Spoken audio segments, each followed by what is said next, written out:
뉴욕 증시, 사이버 먼데이의 하락, S&P 500 지수 0.2% 하락 마감.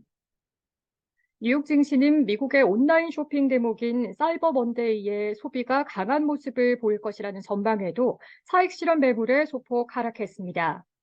27일 뉴욕 증권거래소에서 다우존스 30 산업평균 지수는 전장보다 56.68포인트, 0.16% 하락한 35,333.47로 거래를 마쳤습니다.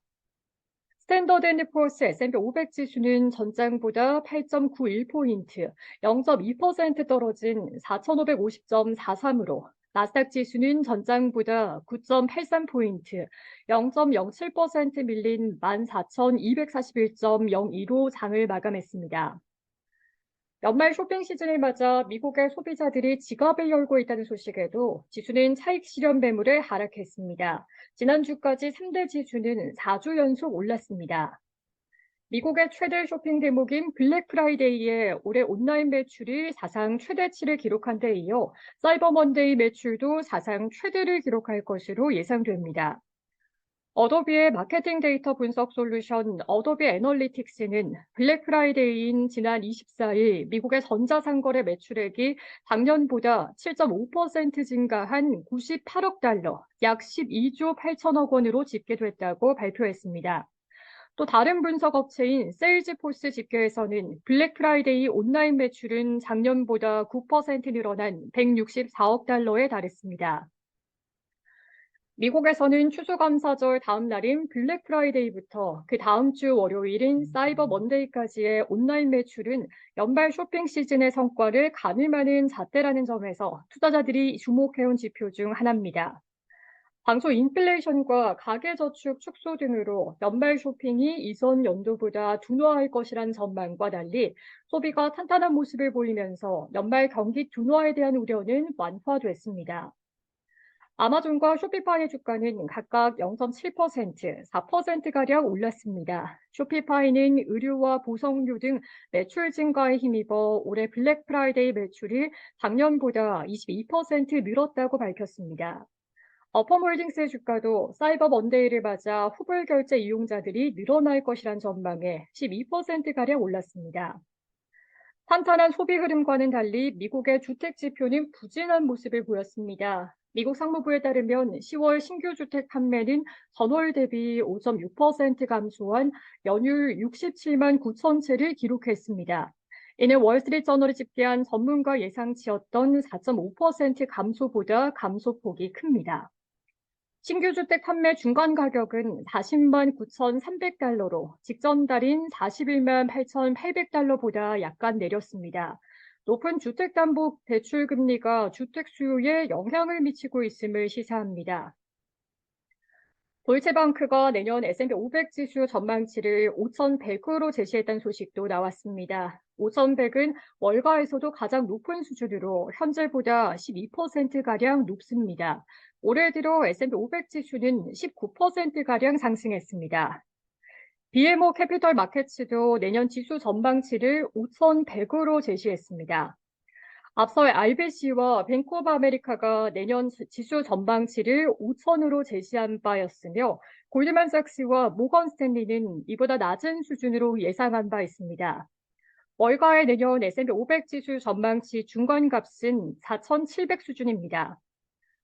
월가의 저명한 경제학자이자 알리안츠 그룹의 고문인 모하메드 엘레리언은 시장의 낙관론이 너무 과도하다며 11월 주가 랠리를 이끈 국채금리와 유가 하락 등과 같은 요인들이 역전될 수 있다라고 경고했습니다. 국채금리는 이날 2년물과 5년물 국채 발행에서 수요가 부진했다는 소식이 나왔음에도 하락했습니다. 금리와 반대로 움직이는 가격은 상승했습니다. 2년물 금리는 7bp가량 떨어진 4.88%를, 10년물 금리는 8bp가량 떨어진 4.39%를 나타냈습니다. 국채 시장은 인플레이션 둔화와 경제지표 부진에 더 주목하고 있습니다. S&P 500 지수는 헬스와 산업, 통신과 에너지, 금융 관련주가 하락하고 부동산과 임의소비재, 유틸리티 관련주는 올랐습니다. 아이로봇의 주가는 유럽연합 집행위원회가 아마존의 아이로봇의 인수가 경쟁을 저해할 위험이 있다고 통보했다는 소식에 17% 이상 하락했습니다. 신발과 의류업체 풋라커의 주가는 시티가 투자 의견을 중립에서 매도로 내렸다는 소식에 1%가량 하락했습니다. 카니발의 주가는 멜리우스 리서치가 투자 의견을 보유해서 매수로 올렸다는 소식에 1%가량 올랐습니다.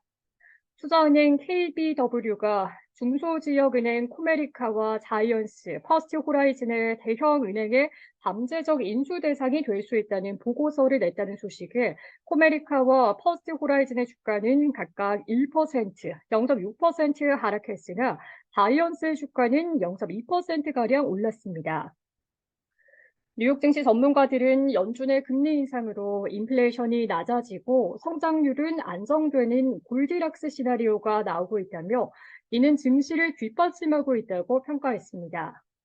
인터랙티브 인베스터의 리처드 헌터 시장 담당 헤드는 마켓워치에 투자자들 사이에 팽배한 가장 최근의 서사는 금리가 정점에 이르렀으며 공격적인 연준의 인상 정책이 경제에 미치는 영향은 제한적이며 타격 징후는 거의 보이지 않는다는 점이라고 평가했습니다. 그는 이번 주 나올 인플레이션과 성장률 수치를 언급하며 인플레이션 수치는 계속 하락하고 성장률은 상대적으로 영향을 받지 않는 골디락스 시나리오가 예상되며 시장이 올해 마지막 달로 이동하면서 긴장이 다소 완화될 수 있다라고 말했습니다. 글로벌트 인베스트먼트의 키스 부천한 선임 포트폴리오 매니저는 시장의 유동성이 낮아져 지난 며칠간은 특히 주가 흐름을 예측하기가 어려웠다라고 말했습니다.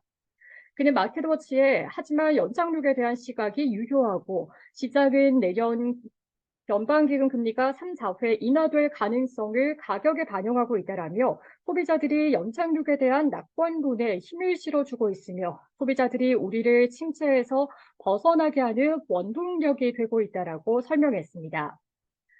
시카고 상품거래소 패드워치에 따르면 연방기금 금리 선물 시장에서 마감 시점 연준이 오는 12월에 금리를 동결할 가능성은 96.8%에 달했습니다. 내년 5월까지 연준이 금리를 인하할 가능성은 53.6%, 금리를 동결할 가능성은 41.6%에 달했습니다.